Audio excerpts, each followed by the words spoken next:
Hey, obviously it's no secret now that Bandai America adapt the Bandai Japan toy designs. What's actually meant by this is that Bandai are reimagining the toy. They've done it since 2010 through the frame of something called Zordbuilder. Zordbuilder being the kind of interconnecting pegs which lock the arms and most of the legs onto the Megazord. The obvious advantage for Bandai America is that they can take what is a very high-end toy product and, while still trying to aspire for a high-end interpretation of it, effectively cheapen what it costs to produce.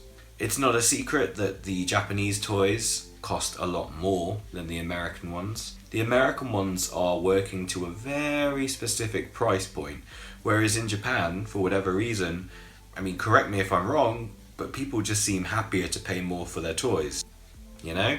With Power Rangers, Bandai have done a pretty good job over the years of not allowing the Megazord prices to escalate into inaffordability. To their credit, I think Bandai are usually very respectful of the original product. However, there are some times when they really miss the mark. And so this video is on what I consider to be the top 5 worst Zordbuilder Megazord compromises. Number 5, the Titano Charge Backpack. So for 3 years there, that being Super Mega Force, Dino Charge and Dino Supercharge, we were getting quite used to the roleplay gear becoming a core component in the Megazord line as well. With Super Mega Force, they integrated using the keys to activate special features on the toys. That was a difference to Japan, and it made sense. It gave your roleplay items something else to do other than just fitting in with the roleplay gear. With Dino Charge, they kept the momentum going. The Dino Chargers, just like in the show, become, the fuel source for the Dino Charge Zords. Now, the obvious difference, and this happens a lot, is that in Japan, it activated sound effects, which is something they're doing again this year in Q Ranger, which I expect if we get as Power Rangers will be swapped out for more of an action feature gimmick as well. However, I digress. So, although the Dino Charge Zords don't make any sounds, there's usually some kind of cool action feature gimmick to them. And for most of the Zords, they managed this really well. Titano Charge is the one where I think they really dropped the ball. Fortunately, it is the final Megazord. Even better, the final combination looks fantastic. They actually gave us a sticker on a Power Rangers toy. They've not done that for a while. But there were 2 compromises the Titano Charge Megazord made, which were a real shame. The first being that the battery can't actually be stored in the dinosaur without sticking right out. Also, it can't be stored in the dinosaur without making a front section pop open. This is not screen accurate. I don't know what they were thinking here. It just looks weird. I think maybe it was because Takuja was airing probably when they designed this. Maybe they got some ideas from that Red Resha.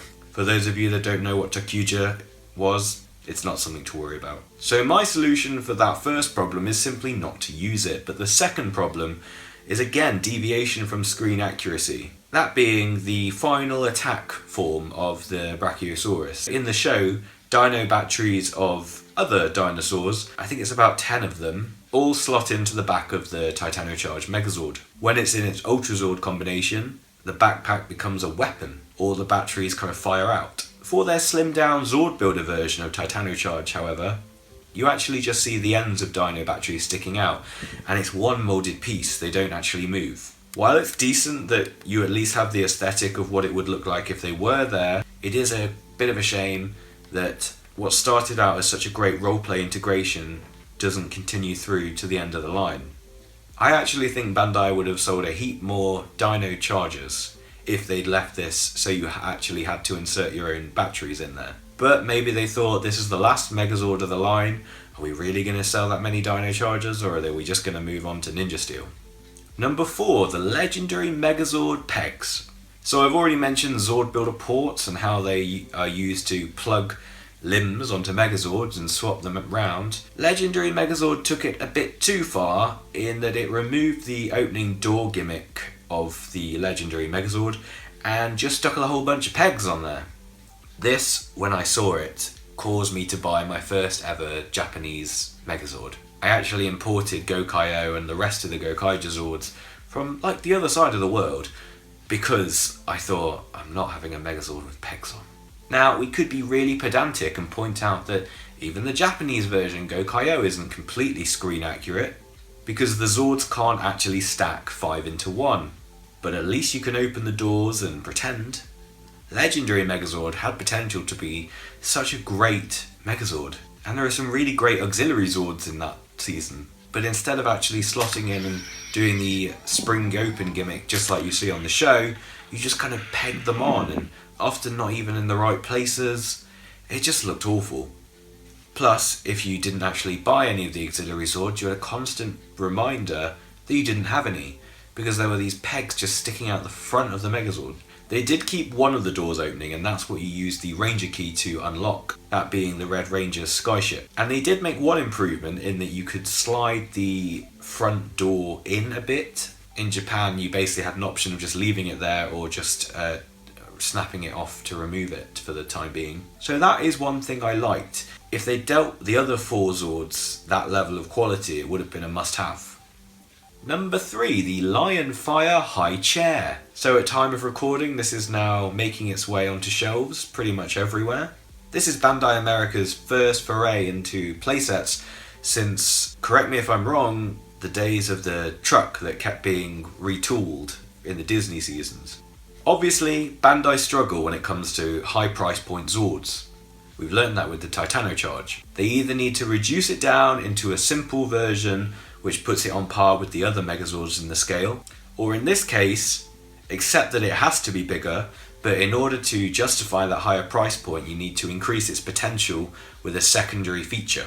As we've mentioned, this is the first series in about 4 years where the roleplay items don't actually interact with the Megazord line. That's a big limiter in terms of revenue streams crossing over. So if roleplay is out, the obvious thing to turn to are the action figures. Bandai have been smashing it with their action hero line over the last 4 years. Back at 5 inches tall, we now have every single Red Ranger apart from Lauren, including this year's movie Red Ranger and Ninja Steel Red Ranger, all in the same scale. It's great.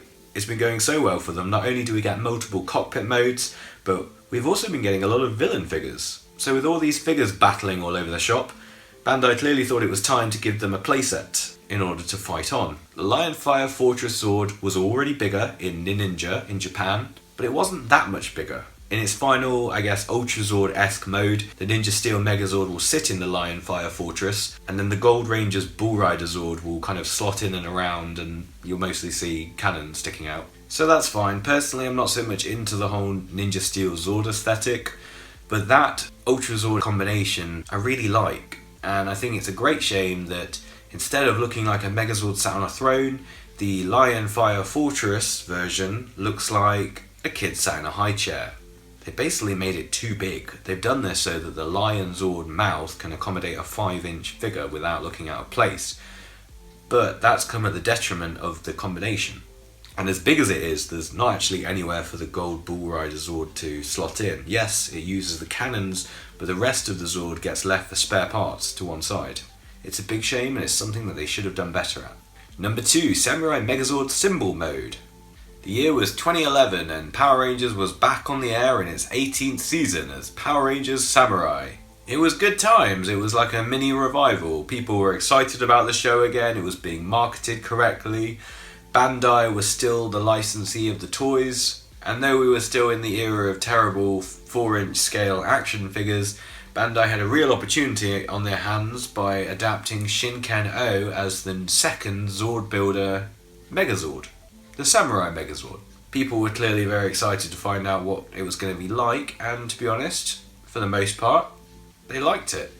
It was a much sleeker, much more humanoid version of the Shinken-O original, which is kind of what a lot of Bandai Megazords end up looking like, apart from this one. It did the job at a much cheaper price point. As a Megazord, it was really good. Zord mode was okay. The third mode though, the symbol mode, was completely absent. Only the Pink Ranger's Turtle Zord can properly form its symbol mode, and that's because it's mostly there in Zord mode. While it was a bit of a shame that people missed out on this unless you went for the Japanese original, and frustratingly you can see hints of the symbol mode on the Zords, you just can't do anything about it. I think a lot of people just made do without symbol mode, But there was quite a cruel reminder in the final form, the Samurai Megazord, which is kind of their version of the Ultra Zord where all the parts come together. Yes, in this there is a lot going on, so maybe Bandai were hoping people wouldn't notice the yellow arm sticking off the side of it. Again, the Pink Ranger's Turtle Zord does form its symbol mode and can be folded up properly into its place on the Megazord. But yeah, that weird rogue arm has never looked right. I think, to be honest, if they had managed to fit in symbol mode in the Samurai Zords, I probably would have wound up buying the whole Megazord. As it was, I was never very happy to compromise on the quality of that, and so avoided that season. Top of the list then, number 1, Legacy Mega Tigerzord. 3 words that should strike fear into the hearts of any true Power Rangers fan. I do feel quite bad putting this as top of the list, but not as bad as I feel about this combination. What's truly awful about this is that the Legacy Thunder Megazord isn't natively compatible with the Legacy Tigerzord. You actually need to adapt each one with additional parts, or changes to its connection methods in order to form the Mega Tigerzord. If you'd watched my review on the original White Tigerzord a few weeks ago, you'll have seen how satisfying the original connection methods were. And yes, you might argue that the Firebird still used an additional piece back then. That's very true, but it did double as feet. The new version has none of this, and it's literally just a handle that the Mega Tigerzord grabs and that slots in on the Thunder Sled. Yes, you actually need this piece in order to form the Thunder Sled as well. It's awful. It serves no grand purpose, and it's just a cheap bit of black plastic that clips on the bottom there. Another thing that really smarts about this is that as long as I own these legacy versions of Thunder Megazord and White Tigerzord, I now have to watch out for these small, very forgettable pieces and make sure that I don't lose them because they are critical to the combining mode. Lionzord is next to get the additional piece. I just don't get this because it should slot on exactly as it does to the Red Dragon using its kind of sprung out connector clips. That was fine in the original, it's even fine in the Legacy Thunder Megazord, but for whatever reason they designed the proportions all weird and it sticks out at the bottom and it requires this additional piece to latch on. It's absolutely horrible to have to remember that you can't use the ports that are on the Zord, that you have to add this second piece. It just feels amateur. Then the Lion's shoulder pads, which attached to the White Tiger's shoulder pads, this time use a Zordbuilder peg. It's not as neat a solution. They did do quite a good job in hiding it in the Thunder Megazord mode. Suppose for the people that like to use different Zordbuilder products, you have a bit more of an option there to put a Zord sideways on top. But again, it's not as nice as the original, and it's not as neat as it was on the show. Finally, you've got the Unicorn and the Griffin Zords. First, you have to take off the silver thigh guards. These, of course, are the replacements, but that's a completely other story. I did wonder about this, whether you could just fold them in as though they're in Zord mode and then knock the heads back in front of them, but that doesn't work, so unfortunately they do have to go. You then have to swing around a kind of additional piece revealing a Zordbuilder port. It gets worse. Then you go back to your Legacy Tigerzord and you have to remove the tiger's hind legs, which form the toe caps in warrior mode. This just blows my mind with how awful it is. You should never have to remove pieces of a Zord in order to make a combination work when it doesn't happen that way on the show. It didn't even happen that way with the original toy. As we saw a few weeks ago, the tiger's hind legs are supposed to just slot in to the Unicorn and Griffin Zords, and the thigh guards are supposed to just kind of vanish into the Tigerzord. It's seamless, it's perfect, and in the Legacy version, it's atrocious. Once you've capped off the Unicorn and Griffin Legacy Thunder Zords with these new Zordbuilder ports and exposed the Legacy Tigerzord ones, they then very violently clip together in this thing where it feels like they're never going to come loose again, or at least they do at the moment. But for those of you that actually own this thing, you'll know that it just takes shall we say, a moderate wind to knock it backwards, and those tiny little hinges which are holding the Zordbuilder slots onto the Unicorn and Griffin just throw right back into the wind, causing your White Tigerzord to become completely unstable and probably for most of it to fall off. These connection methods suck. Not only do they suck, but putting together the Mega Tigerzord sucks. It's not fun, it's not true to the show, it's not good, it's just horrible. It takes Zordbuilder way too far. Yes, the final combination mode looks great, apart from how far away the lion's head is from the back of the white Tigerzord. Clearly they were all working towards that end goal in mind, and it looks absolutely fine as a display piece, but you know all the changes they've made are still there, hidden underneath. Interesting, I've thought that all these criticisms are based on changes that Bandai America made, usually to the original Japanese toy, or even on the screen adaptation. Yes, unfortunately there must be compromise to retain the price point, although I don't really know what the excuse is with the Legacy line.